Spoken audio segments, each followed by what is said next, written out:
हातकणंगले तालुक्यातील पेठवडगाव इथं अत्यंत संतापजनक आणि माणुसकीला काळिमा फासणारी घटना उघडकीस आली आहे। एका 19 वर्षीय अपंग आणि गतिमंद तरुणीवर जबरदस्तीने अत्याचार केल्याप्रकरणी पेठवडगाव पोलिसांनी एका नराधमाविरुद्ध गुन्हा दाखल केला असून त्याचा शोध चालू आहे।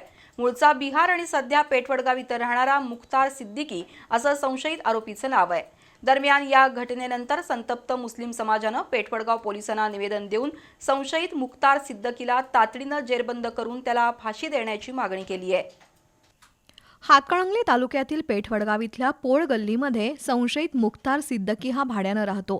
तो मूळचा बिहार राज्यातील आहे। दरम्यान त्याच्या शेजारी राहणारी पीडित 19 वर्षीय तरुणी ही दोन्ही पायानं अपंग आणि गतिमंद आहे याची कल्पना मुख्तारला होती। त्याचा गैरफायदा घेत मुख्तारनं एप्रिल महिन्यात आणि त्यानंतर 15 मे 2026 रोजी दुपारी असा 2 वेळा तरुणीवर जबरदस्तीनं अत्याचार केला आणि हा प्रकार कोणाला सांगितलास तर तुला आणि तुझ्या घरच्यांना मारून टाकीन अशी भीती घालून धमकावलं होतं।